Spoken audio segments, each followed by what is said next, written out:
We've got to begin to think about what are the rules of war if, God forbid, you wind up with a cyber war.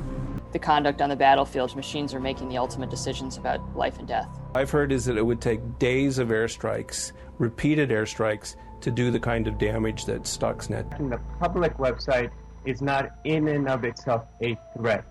What the real worry needs to be here is that it's exposing the fact that there are vulnerabilities. The most dangerous battles aren't fought with guns or missiles anymore. In a world dominated by technology, entire nations can be brought to their knees without a single shot fired. Invisible weapons are lurking, waiting for the right moment to strike. Cyber warfare has quickly become the new battleground of modern conflict. Instead of traditional weapons, nations now use computer code to target their adversaries, causing significant harm without ever firing a shot. A turning point in this digital warfare came in 2008, when the US and Israel developed Stuxnet, a covert cyber weapon designed to derail Iran's nuclear ambitions. The computer virus that nearly crippled Iran's nuclear program was a game changer. A weapon that pushed cyber war from espionage to sabotage. This tiny malware, under a megabyte in size, infiltrated Iran's systems, quietly altering the software to destroy key centrifuges, stalling the country's nuclear progress. Stuxnet demonstrated the immense power of cyber tools to disrupt critical infrastructure. Barack Obama had just won the US presidential election. On November 10th, he traveled to the White House to meet with outgoing President George W. Bush. An Obama administration official says cyber war information is classified for a reason, and publicizing it would pose a threat to national security. Israel were involved. You would rather see a covert program remain a secret, and the decision to make it public is an interesting one. During their meeting, Bush revealed the existence of a top-secret weapon developed by the US and Israel since 2005, known as Project Olympic Games. This weapon wasn't what you'd expect. It wasn't a missile, nor was it an airstrike. Instead, it was a simple computer file, less than a megabyte in size, containing 150,000 lines of carefully crafted code. The target? Iran's fortified underground nuclear facility, where uranium was being spun in centrifuges for energy, or, with further enrichment, for use in nuclear weapons. One virus. Unlike a missile or an invasion, cyber can hide behind this hackery-looking screen. This small file was secretly introduced into Iran's system, lying dormant as it spread across the country. It remained undetected until it found its way onto a flash drive, which was then plugged into the underground nuclear facility. Once inside, the malware activated, targeting a specific machine. A former official at the International Atomic Energy Agency says in 2010, people from other nations suddenly started coming to the IAEA with unusual questions. How are the Iranian centrifuges performing? The official says you expect maybe 10% of centrifuges to fail, but the IAEA was detecting thousands of unusual failures at Natanz. The weapon, later named Stuxnet, quietly reprogrammed the centrifuge software. It made subtle changes, altering pressure, adjusting the speed of the centrifuges, while reporting normal operations to the technicians. Over time, these slight manipulations caused the centrifuges to fail, stalling Iran's nuclear progress. Though Stuxnet didn't completely stop Iran's nuclear program, it did showcase a new era of warfare. There's a strong likelihood that the next Pearl Harbor that we confront could very well be a cyber attack. And it's not something that can be put back. If somebody in the government had come to you and said, look... Before Stuxnet revolutionized cyber warfare, attacks were relatively straightforward. In the 1980s, an East German hacker broke into US military computers, searching for secrets for the FSB, the Soviet spy agency. Though significant at the time, this breach was relatively simple compared to the more complex cyber threats that would follow. In 2007, Russian hackers launched attacks on Estonian websites, hitting financial, government, and media sectors. Their goal? Retaliation for Estonia's decision to move a Soviet-era monument. While this attack caused major disruptions, it was still less sophisticated compared to the advanced cyber tactics that would emerge later. In the early 2000s, the internet wasn't fully integrated into every corner of the world, but it was growing rapidly. Internet speeds were improving, software was becoming more advanced, and industries like shipping, finance, and energy were increasingly reliant on technology. Have already popped up on a few new wireless phones in Canada. Down 60 points. Hackers, raised in this evolving digital world, became adept at uncovering vulnerabilities in these systems. Software, though seemingly simple, is crucial to modern life.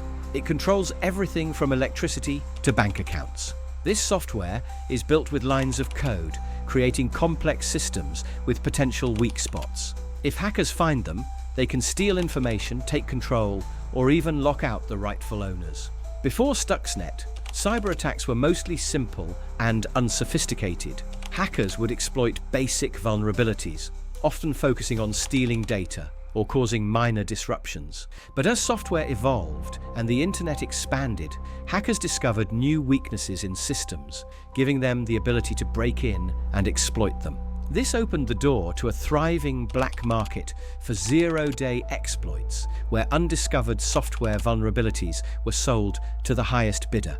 The worst nightmare for software developers is a zero-day exploit. By the time the flaw is discovered, developers have had 0 days to fix it. In 2016, hackers, possibly linked to North Korea, pulled off a daring heist on the Central Bank of Bangladesh.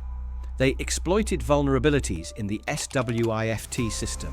The hackers managed to initiate fraudulent transactions. Their goal was closer to $1 billion, but a critical typo in one of their requests exposed their operation.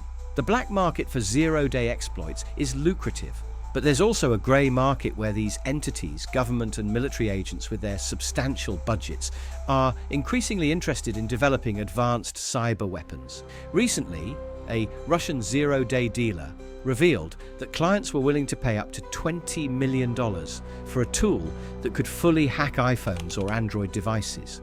The dealer hinted that their primary client was a non-NATO country, widely interpreted as Russia. Experts, including the former director of the CIA, label Stuxnet as a groundbreaking shift in warfare.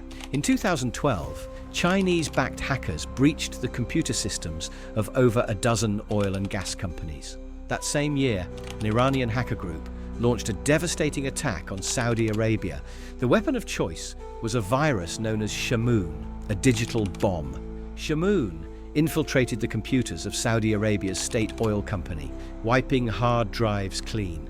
In 2015, a major cyber attack struck Ukraine when the Russian hacking group, known as Sandworm, took control of the computers managing power stations. This attack led to a blackout that affected 250,000 Ukrainians. By gaining control of the computers that ran the power stations, this is actual footage of them remotely controlling these stations' computers. They used a piece of... Before this attack, the idea that cyber weapons could be used against power grids was theoretical. The 2015 incident made it clear that this kind of cyber assault was not only possible, but had been executed with devastating effect. Today, threats have grown more sophisticated, intense, and rapid. What's startling is that cyber weapons aren't like traditional weapons with restricted access. They are just lines of code, small, easily transferable files. But what happens when a military-grade cyber weapon falls into the wrong hands? That's exactly what happened in 2016.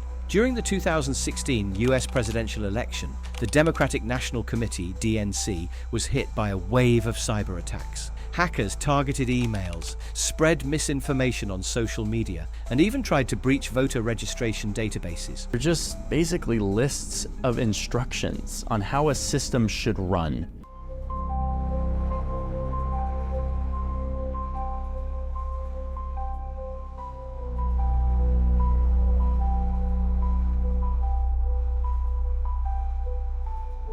In the middle of all this, a mysterious group known as the Shadow Brokers appeared on the scene. They claimed to have obtained powerful cyber weapons from the NSA, including the tools used to create Stuxnet. Among the stolen tools was Eternal Blue, a powerful exploit that could break into and control the Windows operating system used by millions. The shadow brokers weren't just making noise. They had hacked into the NSA and leaked its most dangerous cyber weapons to the world. Barely a month after the shadow brokers' leak, a North Korean-linked group used Eternal Blue to unleash a ransomware attack. This virus spread rapidly, locking up hundreds of thousands of computers worldwide within hours. This attack, known as WannaCry, demonstrated the terrifying potential of ransomware and the growing sophistication of cyber attacks.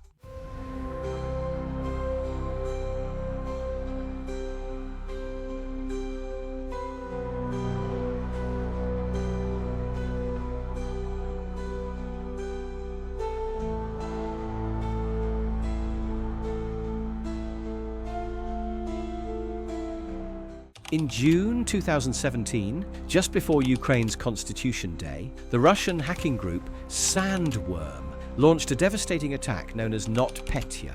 Building on their 2015 attack on Ukraine's power grid, Sandworm now wielded NSA weapons, escalating their cyber offensive to a new level. NotPetya spread rapidly, displaying a menacing message. Oops, your important files are encrypted. Perhaps you are busy looking for ways to recover your files, but don't waste your time. Nobody can recover your files without our decryption service. It appeared to be a typical ransomware attack, demanding $300 in Bitcoin for file decryption. However, the virus's true nature was far more sinister. It swiftly wiped out everything in its path, crippling Kievan transit systems, airports, hospitals, government agencies, gas stations, and even ATMs in the capital. Warfare has changed. In the past, when one country attacked another, it was clear who the enemy was and how to respond. That kept a balance of power. But cyber warfare is different. Cyber attacks often come from hidden sources, making it hard to know who's responsible